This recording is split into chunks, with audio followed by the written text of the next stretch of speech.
Hey everyone, we're more TCG here. I'm with Bernardo, who came third at the Glasgow regional this weekend. Hey Bernardo, what were you playing? I was playing Vanquish. Cool, should just get straight into the deck. Yeah, so for the engine, I played 3 Raisin, 3 Madlib and Pantera for the normal 7s. 2 Jalong, 2 Boggers and 2 Valias. So 3 Raisin is pretty standard. The whole deck is about getting to Raisin, and I'll explain this a lot throughout the profile about my other deck choices. I chose to play 3 Madlib. A lot of people are on 2 Madlib and the 3 Boggers. I felt like the 3rd Madlib was more relevant and impactful than the 3rd Bogger was. Because for example, if you draw Raisin and Bogger, it doesn't actually extend your plays that much. And if Raisin gets ashed, the Bogger doesn't do anything in your hands. But if you draw Raisin and Madlib and the Raisin gets ashed, then you can still summon the Madlib and get an interruption. And the Madlib also helps a lot more to make rank 4s, to link climb, because it gets you to continue. Honestly, if people play well against this deck, the tag out effect shouldn't be that relevant, but people still don't know how to play against this deck. But yeah, so I never really felt like I needed the tag outs, and the hands that you break are the ones you draw these without any of these. But if you draw these and not these, then you're usually still playing the game. There was a lot of games. There was one match I went against Unchained without seeing Raisin at all, because I was just Madlib controlling, and you know that just worked. So it worked really well for me. And then 2 Jiaolong, you don't need the 3rd because opening Jiaolong and Raisin doesn't actually do that much, because you just have to search the 3rd or the 2nd Jiaolong to actually do the combo. So you'd rather see another fire with Raisin that's not Jiaolong, and then search the Jiaolong. And the 2nd one comes up because you need to search it for Raisin, but the 3rd one doesn't come up, and it's not a starter card.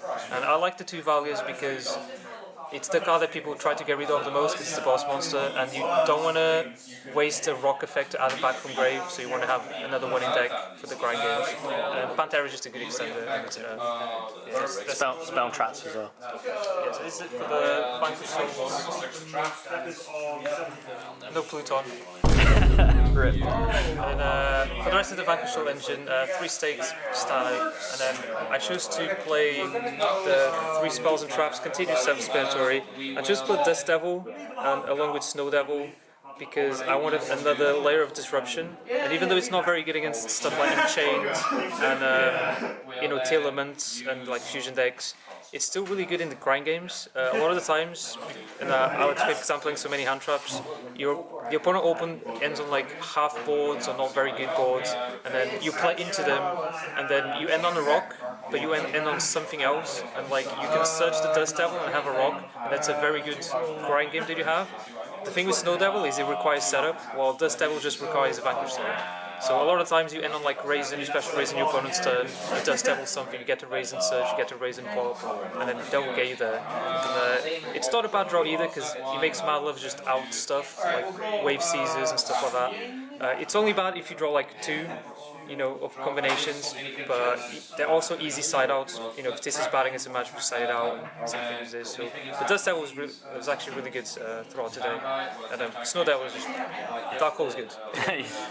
Were you siding out the trap if you're going second most of the time? Depending on the matchup, if it was a matchup I would go into a grind, and I knew I would win the grind, or like the burn was important, I would still keep it in and side out the Devil instead. Yep. But against stuff like Tillerman and Shane, one of them, I would just side it out. Cool. Then basically engine, 3 Fenrirs and Rise Art. There's not much to explain it. I think everyone knows the synergy with the deck. It's an earth, it's such as a fire as well. Fenrir is Fenrir, like every time you see it is just crazy. So I was considering playing Race Off because seeing more Fenrirs is good, but you can't do that in the draw format. It's just too hard. But if draw ever rotates the format or gets banned, more Fenrirs is great, and Race Off is actually kind of good because it gives you monsters attack as well.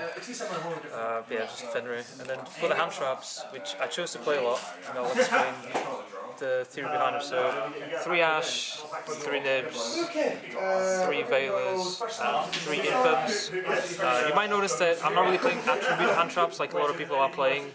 I feel like I'd rather see good cards rather than cards that are attributes for the rest of the engine. Because the theory for me is like you need to see Raisin. If you don't see Raisin, it doesn't matter if there's a light, darks, earths, fires, whatever. You just need to see Raisin. The attribute that's most important to be a starter card is fires, because it's the one you need for stake, it's the one you need for Jiaolong. The darks and the earths don't really matter until you get into more of a grind. You need them for the Caesar pop or the Madlove bounce. So basically they turn into interruptions. So if you have a hand trap, that's an attribute, but then it's in your hand because it's dead, because it turns into interruption. What if you just have a hand trap that's an interruption? Yeah. Right, so this is the kind of the theories. You draw Raisin with any of these and it doesn't matter what they are. Like, yeah, sometimes it's weird if you draw like 2 nibs and it's not a fire because he has stake in your hand or whatever, but if you have nib, it's always good anyway. Like, nib was insane all weekend, no one was respecting it, Unchained players, Infernoble players, whatever, they all just got nibs and it just simplifies the game state so much that you could just outgrind, and that's where Dust Devil comes into play as well, because it becomes such a simplified game state that one Book of Moon actually just wins games. And I also like these because one of the things the deck lacks is effect negation. You have loads of spot removal, you have Book of Moons, pops, bounces, all that, but you don't have any effect negation. So having just the extra effect negation going with your spot removal goes a long way against certain matchups. Which matchups are those? Stuff like even go against like Unchained or Tyr, but especially like Rescue Ace, Infernoble, Manadian, those kind of decks where they can play around like your spell removal a little bit, but if you just save the effect negation for like when they try to get rid of your board, it's actually really impactful. And I kind of took inspiration from the Unchained list that won the YCS. It was maining this same lineup, and I thought to myself, why don't I just play these hand traps if they're just good as well, instead of playing Kurikaras and whatever. I don't need to explain hand traps that much, but I'm not playing like any Diddy Crows or stuff, and I'll explain why I'm not maining shifters as well. Then for consistency, just 3 cross, Rhoda and Randall. Randall sucks. I started out going second because loads of decks just have interaction that makes it like whiff when you go second, but it's an extra copy of Raisin, and sometimes it does get you there, and then props just props. Would you cut Durando in future? I don't know, like, it's still a good just one-off, and it is just another copy of Raisin that you can't really play another copy like that. I'll maybe try like play 2 prosps and like 2 small ones, or some combination of that, and try smaller a little bit more, but like Randall's still okay, but the fact that he just doesn't search on summon and can be interactive, it's a bit annoying. I went to extra deck first, I guess? Yeah, cool. So 3 rocks, it's pretty self-explanatory. I don't know what some people play too. The third one actually comes up in grind games. This deck sometimes has weird game states, so the third one happens. So for the links I played Klaruska, Security Dragon, SP and Nightmare Phoenix. So for the Klaruska, it's here to make SP with the Banish. With Madlove, if you normal Madlove, so to explain Clara, it can only be made in the main phase 2, and it has to be a normal summon or set monster. So if you're using SP's second effect, you're not killing them anyway because you can't. So a lot of the times you like clear their monsters or pure bar phase, try to clear something, and you go main phase 2. And Madlove, if you normal Madlove, or even if you normal Raisin and then you get to Madlove and you get to continue, you just make this, and then you continue, you special, and you mix Madlove a 1-card SP with a Vanish. And then SP is also crazy because if you have Rock, it protects us from being destroyed by battle if you have another Vanquish show. So you make it so you don't have to just shotgun SP, so it's actually really crazy in this deck because you can just protect it with Rock. Yeah, that's basically what Klaruska's for. And Security Dragon is Nightmare Phoenix. Security Dragon is because the deck has a hard time with stuff that floats because everything pops, and Phoenix because you don't have much back row movement. So yeah, And you get a draw as well. Yeah, all of them came up actually. Cool. Pixies, I played the Zoo package, Dweller, Baguska, Dempsey for the rank 4s. The Zoos never came up. The deck doesn't really make Zoos as much as it did pre-AGO. You have just more interactions and more extension than just make Zoos. Dweller is obviously crazy against Enchain, Telement, all that. You even make it post turn 1. You simplify games so you nib them and then you just make a Dweller. They can't do anything on the path. This is for like Flu, like Branded and stuff like that. And this is like, you don't really make this too often, but it's like, it is such as raising. In some game state you have like, I don't know, you draw Pantera and Madlove and you just make it and it gets you there, and then on the next turn, or you can turn it into an NSP and banish or something, so you have the space, so I felt like, why not? About the Baguska and Jalong, did that ever come up? No, I did Jalong switch to attack a defense position Ash that someone set against me in like a grind game, and then he instantly scooped it up. We take Rank 7s I played the Dark Arms. I was playing Big Eye for the interaction with SP, but the thing is, most of the times you're making rank 7s is through Fenrir and then Right Heart, which locks you into XC, so you can't end on the SP. And I felt like this one was just the better one because you summon this, like you go bar phase, you attack, and then like you pop something, and then you slap a Zeus on top of it, and you just more utility than the Big Eye. But I didn't make it, so yeah. Every time I saw Fenrir, I got out and I just won. So. And then Typhoon and Zeus. I never made Zeus again. Typhoon came up a couple of times. Yeah, this card's just kind of crazy. Especially, it pairs really well with Nib as well, because it means you can just put it on top of Nib instead of putting it on top of your monsters. It's sometimes a bit weird playing around it because you don't want to make it on top of your Jalong, or you're on top of your Borg or whatever. So it actually works really well after you Nib someone. And like, because Zeus didn't come up, and like Free doesn't come up that much. Yeah, I mean, I played against a lot of Unchained, so Zeus is obviously not very good against them. Like, it's hard to make. And then I played against Trap Shakes. I can say that the matchup played right against Trap Shakes, but I couldn't make Zeus because they just had a bunch of backers. I'll go into the side deck.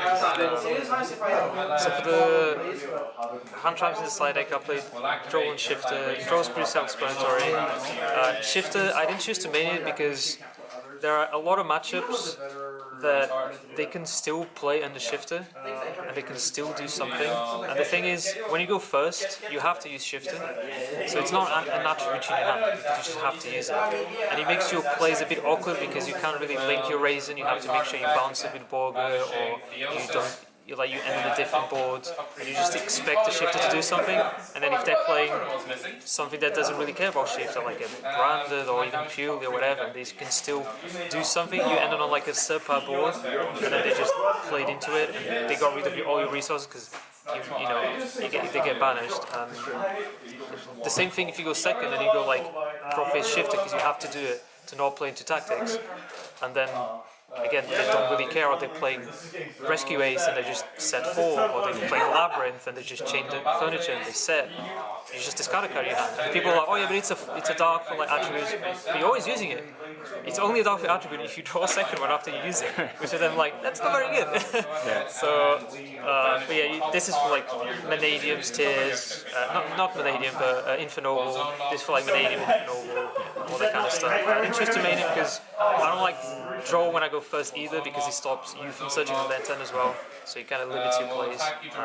Yeah, these were good. I side against Unchained when I go second because he forces them into ending on either Machine X or Wave King Caesar, and then you hopefully have an out of that. It's easier to out than the normal boards.